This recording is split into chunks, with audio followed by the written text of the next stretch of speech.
ಹರೇ ರಾಮ.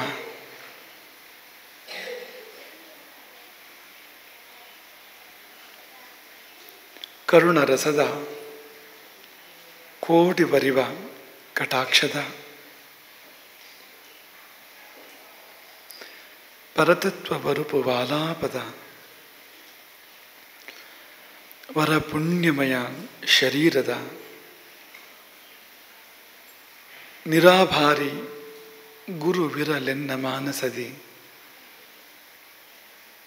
ಆ ಸದ್ಗುರುವಿರಲಿ ಎಲ್ಲರ ಮಾನಸದಿ.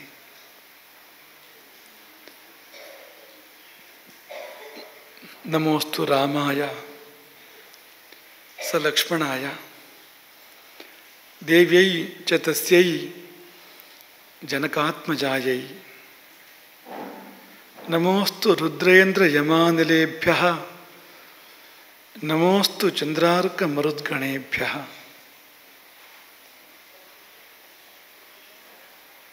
ಯತ್ರ ಯತ್ರ ರಘುನಾಥ ಕೀರ್ತನಂ ತತ್ರ ತತ್ರ ಕೃತಮಸ್ತಕಾಂಜಲಿಂ ಬಾಷ್ಪವಾರಿ ಪರಿಪೂರ್ಣಲೋಚನಂ ಮಾರುತಿಂ ನಮತ ರಾಕ್ಷಸಾಂತಕಂ.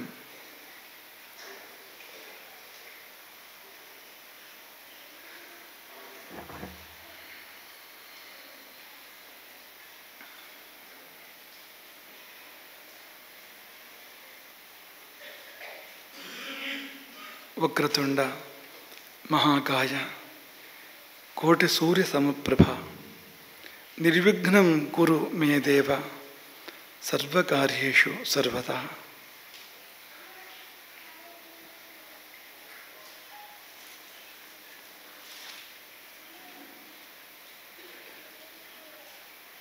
ನಾವು ಪೂಜಿಸುವ, ನೀವೆಲ್ಲ ಭಾವಿಸುವ ಶ್ರೀ ಸೀತಾರಾಮಚಂದ್ರ ಚಂದ್ರಮೌಳೀಶ್ವರ ರಾಜರಾಜೇಶ್ವರಿಯರನ್ನು ಸ್ಮರಿಸಿ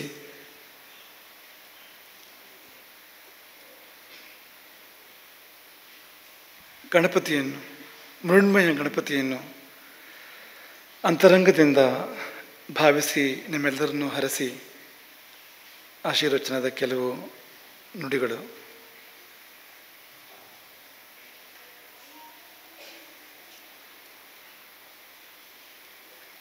ಈ ಸಮಯ ಅದು ಮಣ್ಣಿನ ಸಮಯ ಮತ್ತು ನೀರಿನ ಸಮಯ ಎಂಬುದಾಗಿ ವರ್ಣನೆ ಮಾಡಬಹುದಾಗಿರುವಂಥದ್ದು. ಏನಪ್ಪ ಮಣ್ಣಿನ ಸಮಯ, ನೀರಿನ ಸಮಯ? ಪಂಚಭೂತಗಳಲ್ಲಿ ಮಣ್ಣು, ನೀರು, ಬೆಂಕಿ, ಗಾಳಿ, ಆಕಾಶ ಎಲ್ಲ ಇದೆಯಲ್ಲ. ಮಣ್ಣಿನ ಸಮಯ, ನೀರಿನ ಸಮಯ ಅಂತ ಯಾಕೆ ಹೇಳಬೇಕು ಅಂದರೆ ಮಳೆಗಾಲ, ಹಾಗಾಗಿ ನೀರಿನ ಸಮಯ. ನಿಮಗೆಲ್ಲ ಅನುಭವದಲ್ಲಿದೆ ಈಗಾಗಲೇ.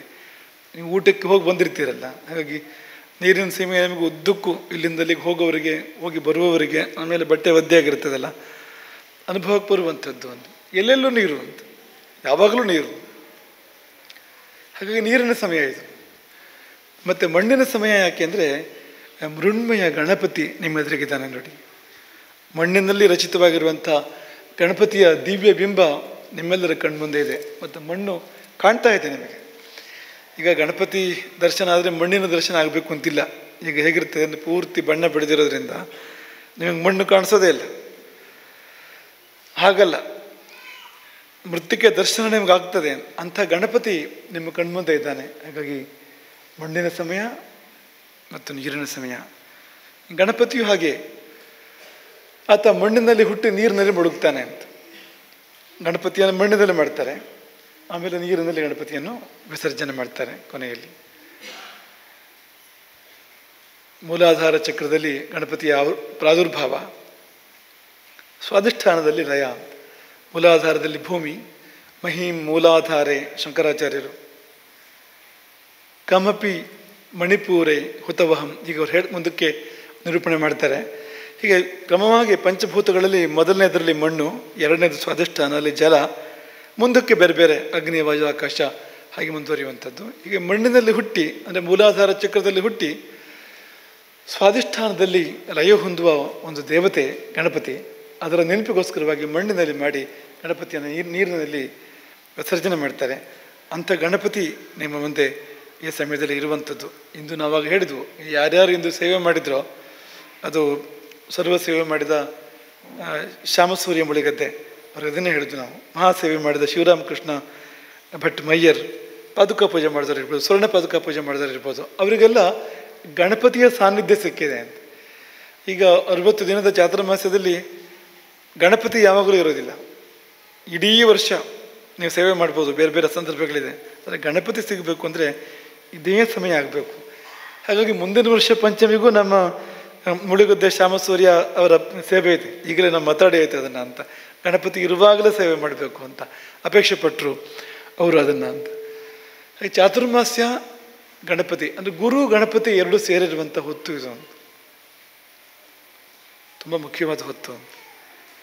ದಾರಿ ನಾವು ಮುಂದಕ್ಕೆ ಸರಿಬೇಕು ಅಂದರೆ ಗುರು ಬೇಕು. ಗುರು ಇಲ್ಲದೆ ದಾರಿ ಇಲ್ಲ. ಗಣಪತಿ ಇಲ್ಲದ್ರೆ ವಿಘ್ನ ಪರಿಹಾರ ಆಗೋದಿಲ್ಲ. ಲಕ್ಷ್ಯವನ್ನು ತಲುಪಬೇಕು ಅಂದರೆ ಎರಡೇ ಶಕ್ತಿಗಳು ಬೇಕಾಗುವಂಥದ್ದು ನಿಮಗೆ. ದಾರಿ ತೋರಿಸೋರು ಬೇಕು, ಅದು ಗುರು. ವಿಘ್ನ ಪರಿಹಾರ ಮಾಡೋರು ಬೇಕು, ಅದು ಗಣಪತಿ. ಎರಡು ಒಟ್ಟಿಗಿರುವಂಥ ಒಂದು ತುಂಬ ಮಂಗಲ ಸಮಯದಲ್ಲಿ ನೀವೆಲ್ಲ ಇಲ್ಲಿ ಬಂದಿದ್ದೀರಿ. ಮತ್ತು ಸೇವೆಗಳು, ವಿಶಿಷ್ಟವಾಗಿರುವಂಥ ಸೇವೆಗಳು ಈ ಸಮಯದಲ್ಲಿ ಇಲ್ಲಿ ನಡೆದಿದ್ದಾವೆ. ನಿಮಗೆಲ್ಲ ಆಶೀರ್ವಾದಗಳು. ಸೇವೆ ಮಾಡಿದವರಿಗೂ ಕೂಡ ಆಶೀರ್ವಾದಗಳು. ಸರ್ವ ಸೇವೆಯನ್ನು ಮಾಡಿದ ಶ್ಯಾಮಸೂರ್ಯ ಕುಟುಂಬ ಅವರಿಗೆ ವಿಶೇಷ ಆಶೀರ್ವಾದಗಳು. ಅವರ ದಾರಿ ಪ್ರಶಸ್ತ ಆಗಲಿ, ವಿಘ್ನಗಳು ಪರಿಹಾರ ಆಗಲಿ, ವಿದ್ಯೆ ಬುದ್ಧಿ ಎಲ್ಲವನ್ನು ಗಣಪತಿಯ ಕುಟುಂಬಕ್ಕೆ ಬೇಕಾದಂತೆ ಕೊಡಲಿ ಎಂಬುದಾಗಿ ಈ ಸಮಯದಲ್ಲಿ ಆಶೀರ್ವಾದ ಮಾಡ್ತೇವೆ. ಮಹಾಸೇವೆ ಮಾಡಿದ ಮಯ್ಯರ್, ಇದು ಗೋಕರ್ಣದ ಮಯ್ಯರ್ ಮನೆತನದವರು, ಋಗ್ವೇದಿಗಳು, ಅವರಿಗೂ ವಿಶೇಷವಾದ ಆಶೀರ್ವಾದಗಳು ಮತ್ತು ಎಲ್ಲರಿಗೂ ಕೂಡ ವಿಶೇಷವಾಗಿರುವಂಥ ಆಶೀರ್ವಾದಗಳು. ಇಷ್ಟೇ ಅಲ್ಲ, ಇಂದು ತುಳಸಿಯ ಅರ್ಚನೆ ನಡೆದಿದೆ. ಸಂಸ್ಥಾನದ ಅಪೇಕ್ಷೆ ಇತ್ತು. ಚಾತುರ್ಮಾಸ್ಯ ಗುರುವಾರದಂದು ಪ್ರಾರಂಭ ಆಗಿದೆ. ಆ ದಿನ ನಾವು ತುಳಸಿ ಅರ್ಚನೆ ಮಾಡ್ತೇವೆ. ವ್ಯಾಸಪೂಜೆ ಅಲ್ಲಿ ಎಲ್ಲ ದೇವತೆಗಳಿಗೆ ಮತ್ತು ಗುರುಗಳಿಗೆ ಸ್ವತಃ ನಾವು ಪ್ರತಿ ವರ್ಷವೂ ಮಾಡುವಂಥ ತುಳಸಿ ಅರ್ಚನೆ ಇರ್ತದೆ. ಅದು ಕಳೆದು 8 ಗುರುವಾರಗಳು ಬರ್ತವೆ. ಆ ಮೊದಲನೇ ಗುರುವಾರ ವ್ಯಾಸಪೂಜೆ ದಿನ ಆಯಿತು. 8 ಗುರುವಾರಗಳು ಸಿಗ್ತವೆ ಚಾತುರ್ಮಾಸ್ಯದಲ್ಲಿ. 8 ಗುರುವಾರ ಲಕ್ಷ ತುಳಸಿ ಅರ್ಚನೆ ಆಗಬೇಕು. ಶಿಷ್ಯರಿಂದಲೇ ಆಗಬೇಕು, ವೈದಿಕರಿಂದ ಅಲ್ಲ. ಶಿಷ್ಯರೇ ಬಂದು ತುಳಸಿ ಅರ್ಚನೆಯನ್ನು ಮಾಡಬೇಕು ಎಂಬುದಾಗಿ ಅಪೇಕ್ಷೆ ಪಟ್ಟಿದ್ವು. ಮಹಿಳೆಯರು ಅವರು ಲಕ್ಷ ತುಳಸಿ ತಂದುಕೊಡ್ಬೇಕು. ಪುರುಷರು ಶುಚಿರ್ಭೂತರಾಗಿ ಬಂದು ತುಳಸಿಯ ಅರ್ಚನೆಯನ್ನು ಮಾಡಬೇಕು ಅಂತ ಎರಡು ನಮ್ಮ ಅಪೇಕ್ಷೆ ಇತ್ತು. ಅದು ತುಂಬ ವೈಭವವಾಗಿ ನಡೀತಾ ಬಂದಿದೆ. ಗುರಿ ಮೀರಿ ನಡೀತಾ ಬಂದಿದೆ ಪ್ರತಿ ಸತ್ಯೂ ಕೂಡ. ಈಗ 1 ಲಕ್ಷ ಆಗಬೇಕು ಅಂದರೆ 1,30,000, 50,000, 60,000 ಹೀಗೆ ಅರ್ಚನೆ ಆಗ್ತದೆ. ತುಳಸಿ ಕೂಡ ಹಾಗೆ ಜಾಸ್ತಿ ಬರ್ತದೆ ಯಾವಾಗಲೂ.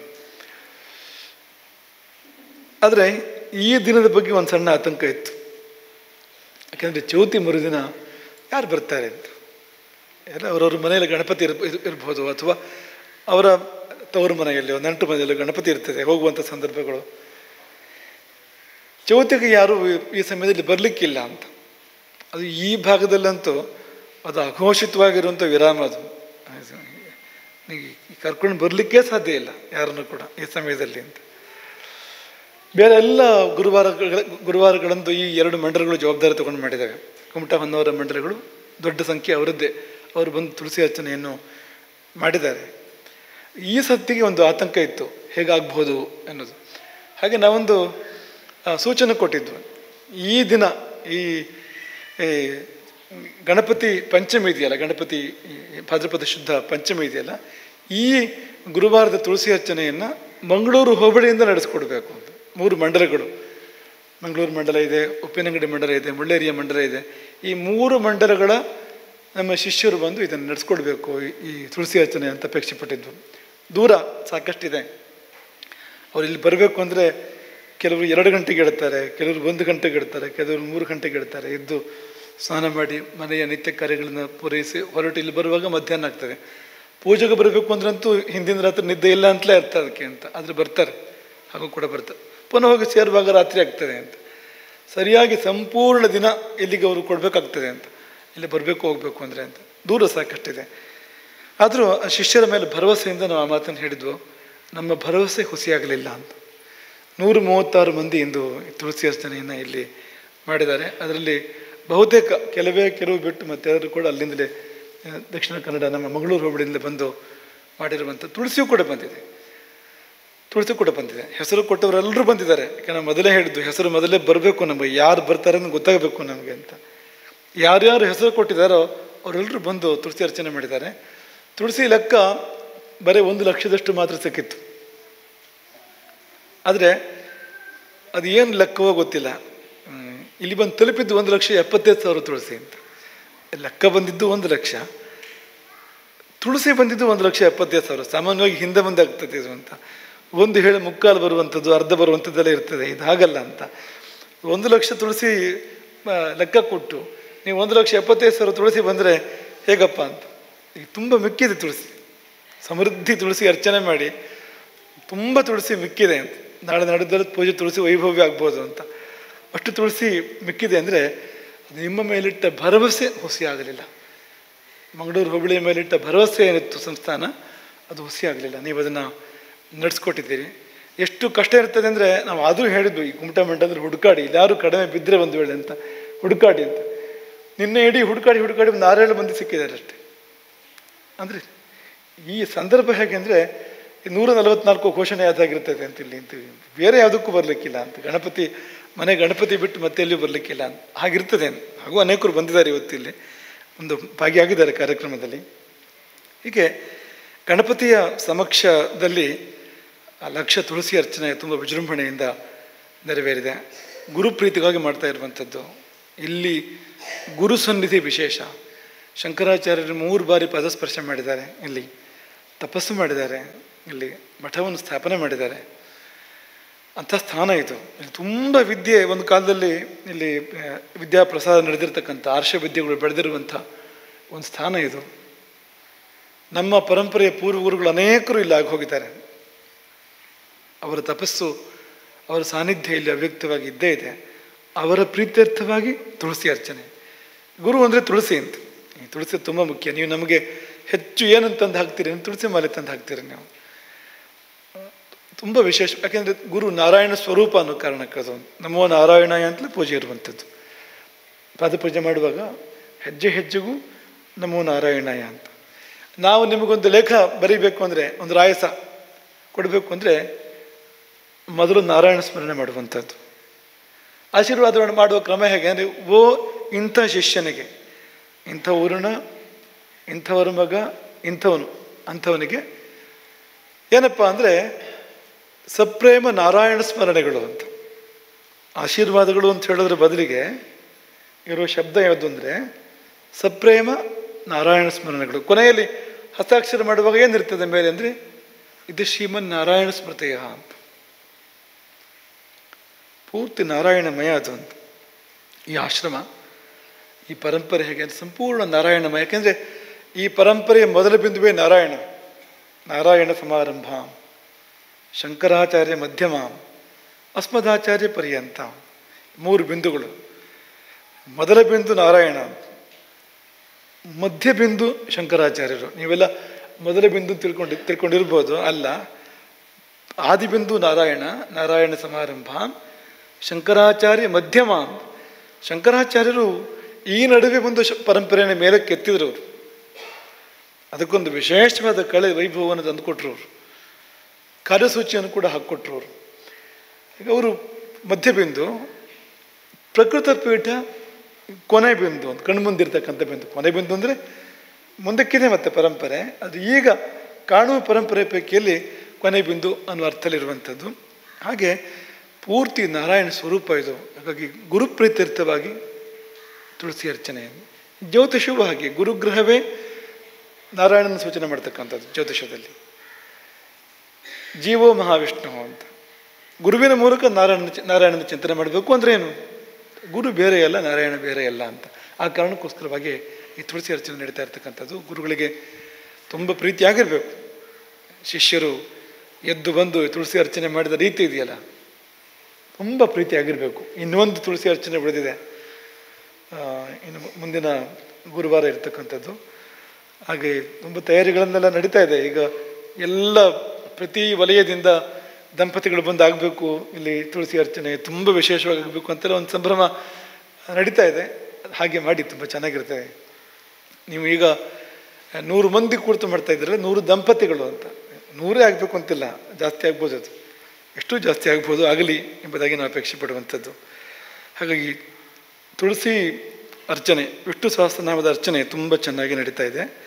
ಇದೇ ಸಮಯದಲ್ಲಿ ಇನ್ನೊಂದು ವಿಷಯ ಪ್ರಸ್ತಾಪ ಮಾಡಬೇಕು ನಾವು. ಈ ಗಣಪತಿ ಲೇಖನಕ್ಕೆ ಪ್ರಸಿದ್ಧ ಅಂತ. ಮಹಾಭಾರತವನ್ನು ಬರೆದಿದ್ಯಾರು ಅಂದರೆ ಗಣಪತಿ ಅಂತ. ರಚಿಸಿದ್ದು ವ್ಯಾಸರು. ಮಹಾಭಾರತವನ್ನು ರಚಿಸಿದ್ದು ವ್ಯಾಸರು. ಈಗಿನ ಕಾಲದ ಭಾಷೆ ಬೇರೆ. ಆ ಪುಸ್ತಕ ಬರೆದಿದ್ಯಾರು ಅಂದರೆ ರಚನೆ ಮಾಡಿದ್ಯಾರು ಅಂತಲೇ ಅರ್ಥ. ಈಗ ಪ್ರಶ್ನೆ, ಮಹಾಭಾರತ ಮಾತ್ರ ಹಾಗಲ್ಲ. ರಚನೆ ಮಾಡಿದವರು ಒಬ್ಬರು, ಬರೆದವರು ಮತ್ತೊಬ್ಬರು ಅಂತ, ಇಬ್ಬರು ಸೇರಿ ಮಾಡಿದ್ದಾರೆ ಅದನ್ನು ಅಂತ. ವೇದವ್ಯಾಸರು ಮಹಾಭಾರತವನ್ನು ರಚನೆ ಮಾಡಿದವರು, ಗಣಪತಿ ಅದನ್ನು ಬರೆದವನು ಅಂತ. ಗಣಪತಿ ಏನಪ್ಪ, ಗಣಪತಿ ಏನು ಅಂದರೆ ಪತಿಯಾಗಿ ಏನು ಕೇಳ್ತಾನೆ ಗಣಪತಿ? ಕೂಲಿ ಕೇಳಬೇಕಲ್ಲ, ಒಂದು ಸಂಬಳ ಕೇಳಬೇಕಲ್ಲ, ಏನು ಕೇಳ್ತಾನೆ ಅಂದರೆ ಒಂದು ಷರತ್ತು ಒಂದು ಗಣಪತಿ. ಅದು ಷರತ್ತೇನು ಅಂದರೆ, ನಾನು ಬರೆಯುವಾಗ ನಿಲ್ಲಿಸ್ಬಾರದು ನೀವು ಅಂತ. ಎಂಥ ಕವಿಗೂ ಸವಾಲು ಅದು ಅಂತ. ಲೇಖಕ, ಗಣಪತಿ ಅಂತ ಲೇಖಕ ಬರಿತಾ ಹೋಗ್ತಾನೆ, ನಿಲ್ಲಿಸಬಾರ್ದು ಅಂದರೆ ಹಾಗೆ ರಚನೆ ಆಗಬೇಕು ಶ್ಲೋಕಗಳು. ಅದೇನು ಸುಮ್ಮನೆ ಉದ್ದ ಕಥೆ ಹೇಳ್ತಾ ಹೋಗೋದಲ್ಲ, ಅದು ಶ್ಲೋಕಗಳು ರಚನೆ ಮಾಡಬೇಕಲ್ಲ. ಅನುಷ್ಠುಪ್ ಛಂದಸ್ಸಿನ ಶ್ಲೋಕಗಳು, ಬೇರೆ ಬೇರೆ ಛಂದಸ್ಸಿನ ಶ್ಲೋಕಗಳಿಂದ ಮಹಾಭಾರತ ರಚನೆ ಆಗಿರುವಂಥದ್ದು. ಶ್ಲೋಕ ರಚನೆ ಮಾಡಬೇಕು ಅಂದರೆ ಸುಲಭ ಇಲ್ಲ, ತಿಣುಕಾಡ್ತಾರೆ. ಕೃತ್ರಿಮವಾಗಿ ರಚನೆ ಮಾಡುವಂಥವ್ರು ಪದಗಳಿಗೋಸ್ಕರ ಹುಡುಕಾಡ್ತಾರೆ, ತಿಣುಕಾಡ್ತಾರೆ, ಕಷ್ಟ ಇರ್ತದೆ, ಸುಲಭ ಇರೋದಿಲ್ಲ. ಇದು ಸಮಯವೇ ಇಲ್ಲ ಇಲ್ಲಿ. ಗಣಪತಿ ಬರಿತಾ ಹೋಗ್ತಾ ಇರ್ತಾನೆ, ಹೇಳ್ತಾ ಹೋಗಬೇಕು ಅಂತ. ವ್ಯಾಸರು ಮಧ್ಯೆ ಮಧ್ಯಕ್ಕೆ ಒಂದು ಸ್ವಲ್ಪ ಅವರಿಗೂ ಸಮಯ ಬೇಕಲ್ಲ, ಅವಕಾಶ ಬೇಕಲ್ಲ ಆಲೋಚನೆಗೆ. ಅದಕ್ಕೆ ಅವರೊಂದು ಉಪಾಯ ಮಾಡ್ತಾರೆ. ಮಧ್ಯೆ ಅವ್ರು ಗಣಪತಿಗೆ ಒಂದು ಷರತ್ತು ಹಾಕ್ತಾರೆ, ಅವರು ಕೂಡ ಪ್ರತಿ ಷರತ್ತು. ಅದೇನಂದರೆ, ಅರ್ಥ ಮಾಡ್ಕೊಳ್ಳದೆ ಬರೀಬಾರ್ದು ನೀನು ಅಂತ. ಬರಿಬೇಕಾದ್ರೆ ಅರ್ಥ ಮಾಡ್ಕೊಂಡು ಬರಿಬೇಕು. ಈ ಮಕ್ಕಳಿಗೆಲ್ಲ ಹೇಳಿದಾಗಿದೆ, ಪರೀಕ್ಷೆ ಬರೆಯೋ ಮಕ್ಕಳಿಗೆಲ್ಲ ಅರ್ಥ ಮಾಡ್ಕೊಂಡು ಬರಿಬೇಕು ಅಂತ. ಅಂದಹಾಗೆ ಗಣಪತಿಗೆ ಹೇಳಿದ್ದಾರೆ ವ್ಯಾಸರು, ಅರ್ಥ ಮಾಡ್ಕೊಂಡು ಬರಿಬೇಕು. ಆಗ್ಬೋದು ಒಂದು ವಿದ್ಯಾಬುದ್ಧಿ ಕೊಡುವವನು ಗಣಪತಿ. ಅವನು ಅರ್ಥ ಮಾಡ್ಕೊಳ್ಳೋದು ಏನು, ಆನೆ ತಲೆ ಅವನಿಗಿರುವಂಥದ್ದು. ನಮ್ಮ ನಿಮ್ಮಾಗ ಸಣ್ಣ ತಲೆ ಇರುವಂಥದ್ದಲ್ಲ, ತಲೆ ದೊಡ್ಡದು, ಮಿದುಳು ದೊಡ್ಡದು ಅಂತ, ಬುದ್ಧಿಯೂ ದೊಡ್ಡದು ಅಂತ, ಹಾಗಿರುವಂಥವನು ಅಂತ. ಹಾಗಾಗಿ ಹೇಳಿ ನೋಡೋಣ ಅಂತ ಗಣಪತಿ. ಒಂದು ಇಬ್ಬರ ಮಧ್ಯದಲ್ಲಿ ಒಂದು ಯುದ್ಧದ ಹಾಗೆ ನಡೆದಿದೆ ಆ ಮಹಾಭಾರತದ ರಚನೆ ಎನ್ನುವಂಥದ್ದು ಅಂತ. ಈ ವ್ಯಾಸರು ಏನು ಮಾಡ್ತಾರೆ ಅಂದರೆ, ಮಧ್ಯೆ ಮಧ್ಯೆ ವ್ಯಾಸ ಗ್ರಂಥಿಗಳು ಅಂತಿದೆ. ವ್ಯಾಸ ಗ್ರಂಥಿಗಳಲ್ಲಿ ತುಂಬ ಕಠಿಣವಾದ ಶ್ಲೋಕಗಳು, ಸುಲಭವಾಗಿ ಅರ್ಥ ಮಾಡ್ಕೊಳ್ಳೋದಕ್ಕೆ ಸಾಧ್ಯ ಇಲ್ಲ, ಅಂಥ ಜಡಕು ಗಂಟು ಅಂಥ ಶ್ಲೋಕಗಳನ್ನು ಮಧ್ಯೆ ಮಧ್ಯೆ ಮಧ್ಯೆ ಮಧ್ಯೆ ಅವರು ರಚನೆ ಮಾಡಿ ಹೇಳೋದು ಅಂತ. ಅದು ಯಾಕೆ ಅಂದರೆ, ಗಣಪತಿ ಒಂದ್ಸತಿ ಲೇಖನಿ ಹೀಗಿಟ್ಕೊಂಡು ಯೋಚನೆ ಮಾಡೋ ಥರ ಆಗ್ತಿತ್ತಂತೆ ಅಂತ. ವ್ಯಾಸರು ಹೇಗಿರಬೇಕು ನೋಡಿ ಅಂತ. ಒಂದು ಕ್ಷಣ ಅವನು ಲೇಖನಿಯನ್ನು ಕೆನ್ನೆಗೂ ಗಲ್ಲಕ್ಕೂ ಇಟ್ಕೊಂಡು ಇದೇನು ಇದು ಅಂತ, ಅರ್ಥ ಏನಿದಕ್ಕೆ ಅಂತ ಯೋಚನೆ ಮಾಡೋ ಹಾಗೆ ಮಾಡಿ, ಅವನು ಯೋಚನೆ ಮುಗಿಯೋರ್ಗ ಸಾವಿರಾರು ಶ್ಲೋಕ ರಚನೆ ಮಾಡ್ತಾ ಇದ್ರಂತೆ ಒಳಗೆ. ವೇದವ್ಯಾಸರು ಹೇಳ್ತಾ ಹೋಗ್ತಾ ಇರ್ತಿದ್ರು ಅಂತ. ಹಾಗೆ ಒಂದು ಲೇಖನ ಯಜ್ಞ ನಡೆದಿದೆ. ಯಾವಾಗ ಯುಗಗಟ್ಟಲೆ ಹಿಂದೆ ಘಟನೆ ನಡೆದಿದ್ದು, ಆವಾಗಲೇ ಅದನ್ನು ರಚನೆ ಮಾಡಿದ್ದು ಕೂಡ ಭಾಳ ಹಿಂದೆ ಲೇಖನ ಯಜ್ಞ ನಡೆದಿದೆ. ಈಗಲೂ ಕೂಡ ಒಂದು ಲೇಖನ ಯಜ್ಞನ ಮಾಡ್ತಾ ಇದ್ದೇವೆ. ನೀವೆಲ್ಲ ಗಣಪತಿ ಆಗಬೇಕು ಅಂತ ನಮ್ಮ ಕಾರ್ಯಕರ್ತರ ಅಪೇಕ್ಷೆ ಇದೆ, ನಮ್ಮದು ಅಪೇಕ್ಷೆ ಇದೆ. ನೀವು ಮಹಾಭಾರತ ಬರೆಯೋದು ಬೇಡ, ಮಹಾಭಾರತದ ಒಂದು ಚಿಕ್ಕ ತುಣುಕು ವಿಷ್ಣು ಸಹಸ್ರನಾಮ ಬರೀರಿ. ಚಿಕ್ಕ ತುಣುಕು ಮಹಾಭಾರತದ ವಿಷ್ಣು ಸಹಸ್ರನಾಮ ಮಹಾಭಾರತದ ಅಂಗ, ಒಂದು ಭಾಗ ಅದು. ಲೇಖನ ಯಜ್ಞ ನಡೀತಾ ಇದೆ. ನೀವು ವಿಷ್ಣು ಸಹಸ್ರನಾಮವನ್ನು ಪಾರಾಯಣ ಮಾಡಿದರೆ ತುಂಬ ಪುಣ್ಯ ಇದೆ. ಬರೆದ್ರೆ ಒಮ್ಮೆ ಬರೆದ್ರೆ 10 ಸಾರಿ ಅಲ್ಲ 100 ಸಾರಿ ಬರೆದಷ್ಟು ಪಾರಾಯಣ ಮಾಡಿದಷ್ಟು ಪುಣ್ಯ ಇರ್ತಕ್ಕಂಥದ್ದು. ಹಾಗಾಗಿ ಲೇಖನ ಯಜ್ಞದಲ್ಲಿ ಭಾಗವಹಿಸಬೇಕು. ಅದರಲ್ಲಿ ಏನೋ ರಸ ಇದೆ, ರುಚಿ ಇದೆ. ಅದ್ಯಾಕೆ ಗೊತ್ತಾಗ್ತದೆ ಅಂದರೆ, ಯಾರು ಬರಿತಾ ಇದ್ದಾರೋ ಅವರು ಬಿಡಲಿಕ್ಕೆ ಮನಸ್ಸು ಮಾಡ್ತಾ ಇಲ್ಲ ಅಂತ. ಒಂದು ಪುಸ್ತಕ ಬರೆದು ಮುಗಿಸಿ ಮತ್ತೊಂದು ಕೊಡಿ ಅಂತ ಕೇಳ್ತಾರೆ, ಇನ್ನೊಂದು ಕೊಡಿ ಅಂತ ಕೇಳ್ತಾರೆ ಬಂದು. ಹಾಗೆ ಕೇಳಬೇಕಾದ್ರೆ ಒಂದು ಕಾರಣ ಬೇಕಲ್ವಾ? ಅವ್ರಿಗೇನೋ ಒಂದು ರುಚಿ ಸಿಕ್ಕಿದೆ ಅದರಲ್ಲಿ ಅಂತ. ಮಾತ್ರ ಅಲ್ಲ, ಏನೋ ಒಂದು ಒಳ್ಳೆಯದಾಗಿರ್ಬೇಕು ಅವರು ಜೀವನದಲ್ಲಿ ಬರೆಯೋಕ್ಕೆ ಪ್ರಾರಂಭ ಮಾಡಿದ ಮೇಲೆ. ಹಾಗಾಗಿ ಯಾರು ಪ್ರಾರಂಭ ಮಾಡಿರ್ತಾರೋ ಅವರು ಹೊಸದಾಗಿ ಪುಸ್ತಕಗಳನ್ನು ಕೇಳ್ತಾ ಇರ್ತಾರೆ. ನಮ್ಮ ಹತ್ರ ಇಲ್ಲಿ ಬಂದು ನಮ್ಮ ಹತ್ರ ಪ್ರಸ್ತಾಪ ಮಾಡ್ತಾ ಇರ್ತಾರೆ, ಇನ್ನೊಂದು ಪುಸ್ತಕ ಬರೀಬೇಕು ಅಂತಿದ್ದೇನೆ, ಇನ್ನೊಂದು 2 ಪುಸ್ತಕ ಬರೀಬೇಕು ಅಂತಿದ್ದೇನೆ, 3 ಪುಸ್ತಕ ಬರೀಬೇಕು ಅಂತಿದ್ದೇನೆ ಅಂತ ಹೇಳ್ತಾ ಇರ್ತಾರೆ ಇಲ್ಲಿ ಬಂದು ಅಂತ. ಹಾಗಾಗಿ ನಮಗೆಲ್ಲ ಗಣಪತಿ ಆ ಲೇಖನದ ಆಶೀರ್ವಾದವನ್ನು ಮಾಡಬೇಕು. ನೀವೆಲ್ಲ ವಿಷ್ಣು ಸಹಸ್ರನಾಮವನ್ನು, ಇವತ್ತು ಅರ್ಚನೆ ಆಗಿದೆ, ವಿಷ್ಣು ಸಹಸ್ರನಾಮವನ್ನು ಎಲ್ಲರೂ ಬರೀಬೇಕು. ಬರೆಯೋದ್ರ ಮೂಲಕವಾಗಿ ನಮ್ಮ ಗೋಲೋಕದ ಪ್ರಕಲ್ಪ ಇದೆ, ಆ ಪ್ರಕಲ್ಪಕ್ಕೆ ನಿಮ್ಮ ಸೇವೆ ಸಲ್ತದೆ. ಗೋವರ್ಧನ ಗಿರಿಧಾರಿಯ ಸೇವೆ, ಗೋವುಗಳ ಸೇವೆ ಸಲ್ತದೆ, ಇದರ ಮೂಲಕವಾಗಿ ನೆರವೇರ್ತದೆ. ಹಾಗೆ ಮಾಡಿ ಎಂಬುದಾಗಿ ಲೇಖನಕ್ಕೊಂದು ಪ್ರೇರಣೆಯನ್ನು ಈ ಸಮಯದಲ್ಲಿ ನಾವು ಕೂಡ ಬಯಸ್ತೇವೆ. ಇದಿಷ್ಟು ನಿತ್ಯಚರ್ಯೆ. ಇನ್ನೊಂದು ವಾಕ್ಯ ಉಳಿದಿದೆ ನಿತ್ಯಚರ್ಯೆಯಲ್ಲಿ, ಅದು ಭಾಷೆ. ಯಾವುದರ ಒಂದು ಶಬ್ದದ ಪ್ರಸ್ತಾಪ ನಿತ್ಯ ಮಾಡ್ತಾ ಇದ್ದೆ ನಾವು. ಅದನ್ನು ನಾವು ಬಿಡಬೇಕು ಅಂತ ಭಾಷೆಯಲ್ಲಿ ಸೇರ್ಕೊಂಡು ಬಿಟ್ಟಿದೆ. ನಾವು ಇತ್ತೀಚೆಗೆ ತೋಟಿಗರ ಉದಾಹರಣೆ ಕೊಟ್ವಿ. ನಾವು ತೋಟದಲ್ಲಿ ಅಥವಾ ಗದ್ದೆಯಲ್ಲಿ ಕಳೆ ತೆಗೆಯೋ ಕಾರ್ಯಕ್ರಮ ಒಂದಿರ್ತದೆ ನೋಡಿ, ಅಲ್ಪ ಮಾಡಲೇಬೇಕು ಅದನ್ನು ಅಂತ. ಕಳೆ ತೆಗಿತೀರಿ ಅಂತ. ಯಾಕೆಂದರೆ ಕಳೆ ಅನ್ನೋ ಶಬ್ದಕ್ಕರ್ಥವೇ ಅದು ಕಳಿಬೇಕು ಅದನ್ನು ಅಂತ. ಬೆಳೆ ಶಬ್ದಕ್ಕರ್ಥ ಬೆಳಿಲಿಕ್ಕಿರ್ತಕ್ಕಂಥದ್ದು, ಬೆಳಿಬೇಕಾದ್ದು ಅಂತ. ಬೆಳೆಯನ್ನು ಉಳಿಸ್ತೀರಿ, ಕಳೆಯನ್ನು ತೆಗಿತೀರಲ್ವಾ ನೀವು. ಹಾಗೆ ನಿಮ್ಮ ಭಾಷೆಯಲ್ಲಿ ತುಂಬ ಕಳೆ ಬೆಳೆದಿದೆ ಅಂತ. ನೀವು ಕಳೆ ಬಂದಿದೆ ಅಂತ ಅಂದ್ಕೊಂಡಿದ್ದೀರಿ. ಇಂಗ್ಲೀಷ್ ಶಬ್ದಗಳನ್ನು ಮಧ್ಯೆ ಬಳಸಿ ನನ್ನ ಭಾಷೆಗೆ ಕಳೆ ಬಂದಿದೆ ಅಂತ ಅಂದ್ಕೊಂಡಿದ್ದೀರಿ. ನಾವು ಹೇಳೋದು ಇಲ್ಲ ಇಲ್ಲ, ಅದು ಕಳೆ ಬೆಳೆದಿದೆ ಅಂತ, ಕಳಿಬೇಕಾದದ್ದು ಅಂತ. ಭಾಷೆಯನ್ನು ಶುದ್ಧ ಮಾಡಿ, ತೋಟವನ್ನು ಶುದ್ಧ ಮಾಡಿದಾಗೆ ಭಾಷೆಯನ್ನು ಶುದ್ಧ ಮಾಡಿಕೊಳ್ಬೇಕು ಅಂತ. ಆಂಗ್ಲ ಪದಗಳನ್ನು ನಾವು ಕಡಿಮೆ ಮಾಡ್ತಾ ಬಂದು ಬಿಡಬೇಕು ಅದನ್ನು ಅಂತ. ಆಂಗ್ಲ ಭಾಷೆಯನ್ನೇ ಮಾತಾಡುವಾಗ ನೀವು ಮಾತಾಡ್ಬೋದು, ತೊಂದರೆ ಇಲ್ಲ. ಅಂಥ ಪ್ರಮೇಯ ಬಂದಾಗ, ಅಂಥ ಅಗತ್ಯ ಬಂದಾಗ ನೀವು ಅದು ಮಾಡ್ಬೋದು. ಆದರೆ ಕನ್ನಡ ಮಾತಾಡುವಾಗ ಅಥವಾ ಮನೆ ಭಾಷೆ ಮಾತಾಡುವಾಗ ಆಂಗ್ಲ ಪದಗಳನ್ನ ಬಳಸಬಾರ್ದು. ಅದು ನಮ್ಮ ಹಿರಿಯರಿಗೆ ನಾವು ಕೊಡುವಂಥ ಗೌರವ. ಸರಸ್ವತಿಯ ಪೂಜೆ ಅದೊಂದು. ನೀವು ಆಡುವ ಮಾತು ಸರಸ್ವತಿ ಪೂಜೆ ಆಗ್ತದೆ. ನೀವು ಅದನ್ನು ಶುದ್ಧೀಕರಣ ಮಾಡಿದ್ದೇ ಹೋದಾದರೆ ವಾಂಗ್ಮಯ ತಪಸ್ಸಿಗೆ ಸಲ್ತದೆ ಅದು ಅಂತ. ವಾಚಕ ತಪಸ್ಸು ಅಂತ ಕರೆಸ್ಕೊಳ್ಳಲ್ಪಡಬಹುದು ಅಂತ.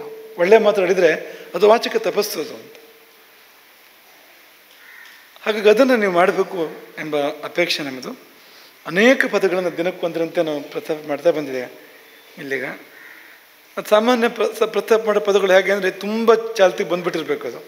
ಅದನ್ನು ಬೇಡದು ಕಷ್ಟ ಅಂತ ಅನ್ನಿಸ್ಬೇಕು. ಅಂಥ ಪದಗಳನ್ನು ನಾವು ಪ್ರಸ್ತಾಪ ಮಾಡ್ತಾ ಬಂದಿರೋದು. ಇವತ್ತಿನ ಶಬ್ದ ಅಂದರೆ ಇವತ್ತು ಬಿಡಬೇಕಾದ ಶಬ್ದ ಅಂತ, ಇವತ್ತಿನಿಂದ ಬಿಡಬೇಕಾದ ಶಬ್ದ ಅಂತ. ಟಿಕೆಟ್ ತುಂಬ ಇದೆಯಲ್ವಾ ಬಳಕೆ ಇದರಿದ್ದು. ಟಿಕೆಟ್ ಅರ್ಥವೂ ತುಂಬ ವಿಶಾಲವಾದ ಅರ್ಥ ಇದೆ ಅದಕ್ಕೆ. ಎಲ್ಲಿಂದ ಎಲ್ಲಿವರೆಗೂ ಅರ್ಥ ಇದೆ ಅಂತ. ಎಲ್ಲಿವರೆಗೂ ಅರ್ಥ ಇದೆ ಅಂದರೆ ಸಣ್ಣ ಪುಟ್ಟ ಪ್ರವೇಶದಿಂದ ಶುರು ಮಾಡಿಕೊಂಡು ಅಲ್ಲಿ ಮೇಲೆ ಹೋಗುವಲ್ಲಿವರೆಗೂ ಈ ಶಬ್ದಕ್ಕೆ ವ್ಯಾಪ್ತಿ ಇದೆ ಅಂತ. ಟಿಕೆಟ್ ತಗೊಂಡ್ರು ಅಂದರೆ ಮುಗಿದೋಯ್ತು ಅಂತ, ಹೋದ್ರು ಅಂತ, ಅಲ್ಲಿವರೆಗೂ ವ್ಯಾಪ್ತಿ ಇದೆ ಅದಕ್ಕೆ ಅಂತ. ಆದರೆ ಈ ಟಿಕೆಟ್ ಶಬ್ದ ಯಮನ ಊರಿನಲ್ಲಿ ನಡೆಯೋದಿಲ್ಲ ಖಂಡಿತವಾಗಿಯೂ ಅಂತ. ಯಾಕಂದ್ರೆ ಅಲ್ಲಿ ಸಂಸ್ಕೃತವೇ ನಡೆಯೋದಿಲ್ಲ, ಬೇರೆ ಭಾಷೆಗಳೆಲ್ಲ ಉಪಯೋಗ ಬರೋದಿಲ್ಲ ಅಲ್ಲಿ ಅಂತ. ಏನಪ್ಪ ಕನ್ನಡ ಶಬ್ದ ಟಿಕೆಟ್ಟಿಗೆ ಅಂತ.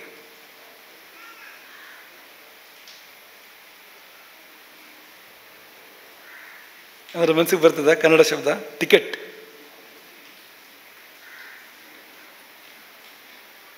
ನೋಡಿ ಎಷ್ಟು ಜನ ಕೂತಿದ್ದೀರಿ ನೀವು ಇಲ್ಲಿ.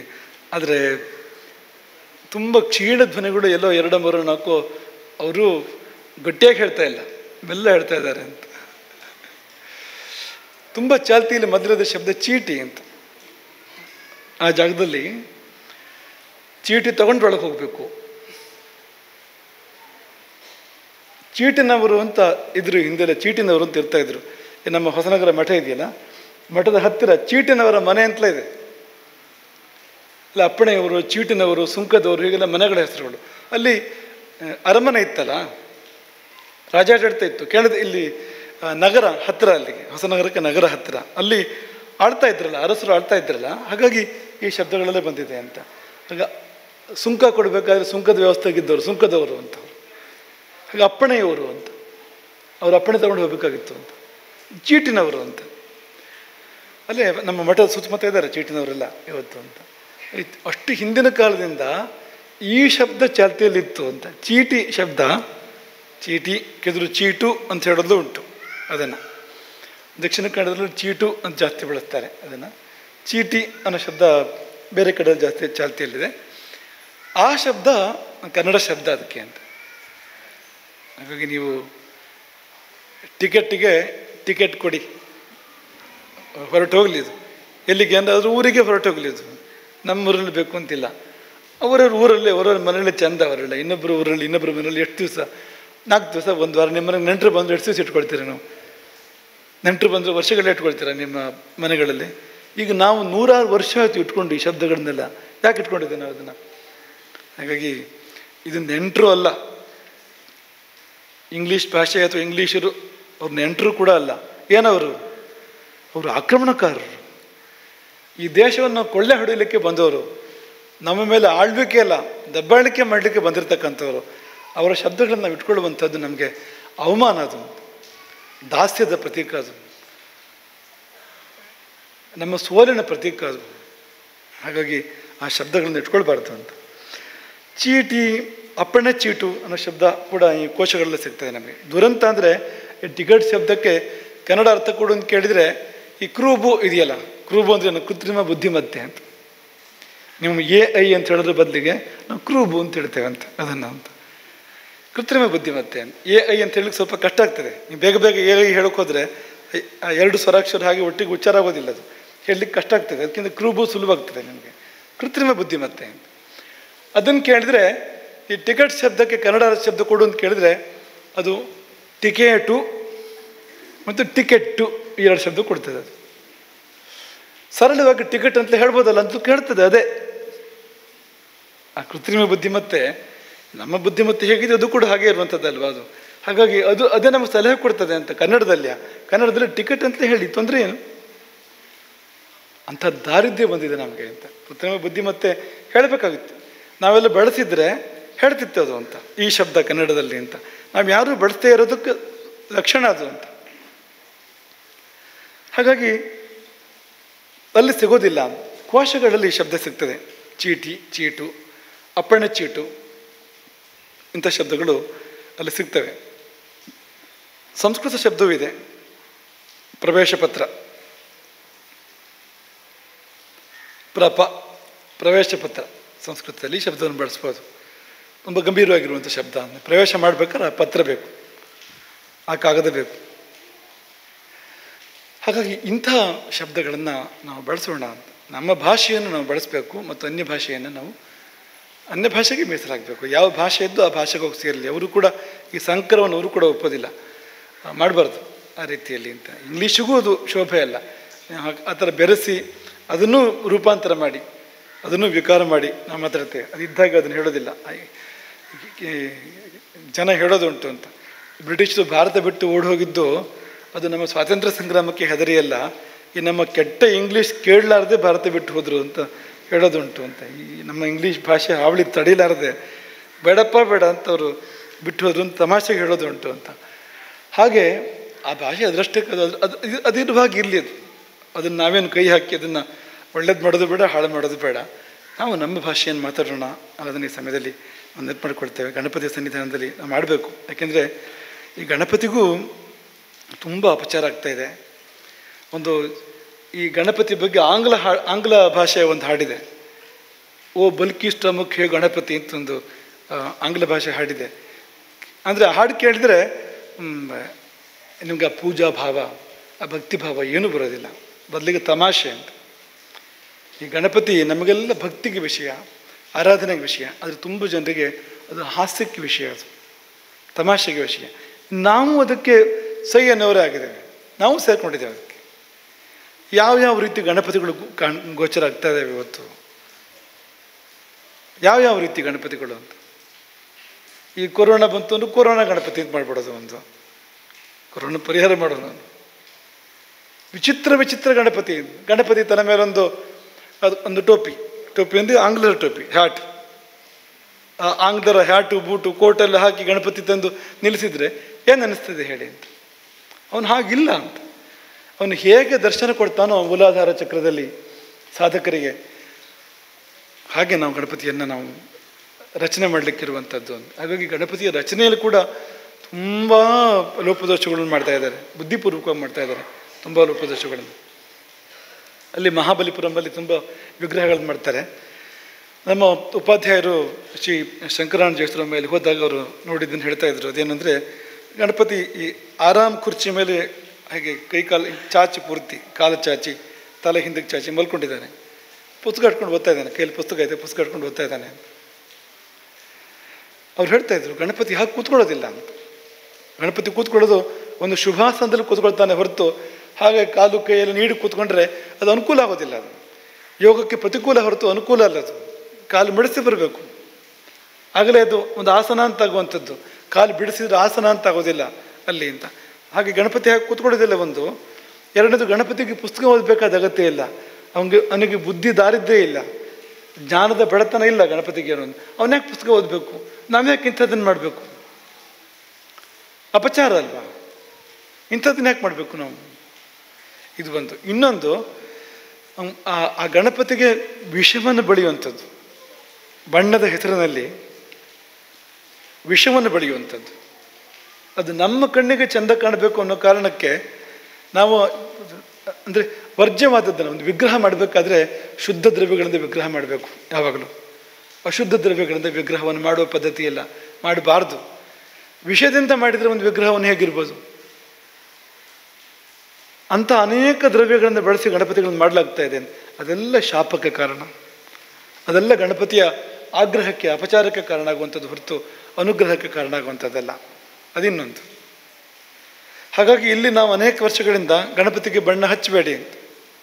ಬೇಕಾದ್ರೆ ನೀವು ನೈಸರ್ಗಿಕವಾದನ್ನು ಬೆಳೆಸಿ, ಅರಿಶಿಣ, ಕುಂಕುಮ ಅಥವಾ ಇದ್ದಿಲು, ಈಗ ಅನೇಕ ಎಲೆಗಳು ಮತ್ತೊಂದು ಅಥವಾ ಕೆಲವು ಜಾತಿ ಕಲ್ಲುಗಳ ಬಣ್ಣದ ಸಿಗ್ತವೆ ಅಂತ, ಅಂಥದ್ದನ್ನು ಬಳಸಿ ಹೊರತು ಯಾವುದೇ ಕಾರಣಕ್ಕೂ ನೀವು ವಿಷವನ್ನು ಹಚ್ಚಬೇಡಿ ಅಂತ ನಾವು ಹೇಳ್ತೇವೆ ಅದನ್ನು. ಹಾಗೆ ನಾವು ಇಲ್ಲಿ ಗಣಪತಿನಂತೂ ಹಾಗೆ ಮಾಡ್ತೇವೆ ನಾವು. ಅದು ಒಂದು. ಇನ್ನೊಂದು, ಯಾವುದಾದ್ರೂ ರಸ್ತೆ ಮೇಲೆ ಗಣಪತಿಯನ್ನು ಕೂರಿಸುವಂಥದ್ದು. ಶುಚಿಯೂ ದೇಶ ಪ್ರತಿಷ್ಠಾಪ್ಯ ಇಲ್ಲ, ಅಶುಚಿಯಾದ ಸ್ಥಾನದಲ್ಲಿ ಗಣಪತಿಯನ್ನು ಕೂರಿಸುವಂಥದ್ದು. ಕಾಲ ದೇಶಗಳು ಅನುಕೂಲಿಸ್ಬೇಕಲ್ವಾ ಗಣಪತಿ ಬರಬೇಕಾದ್ರೆ. ರಸ್ತೆ ಮೇಲೆ ಗಣಪತಿ ಕೂರಿಸಿದ್ರೆ ಏನಾಗ್ತದೆ? ಅಲ್ಲಿ ಆ ಗಣಪತಿ ಮುಂದೆ ಏನೇನು ನಡೀತದೋ ಬಿಡ್ತದೋ ದೇವರೇ ಬಲ್ಲ ಅಂತ.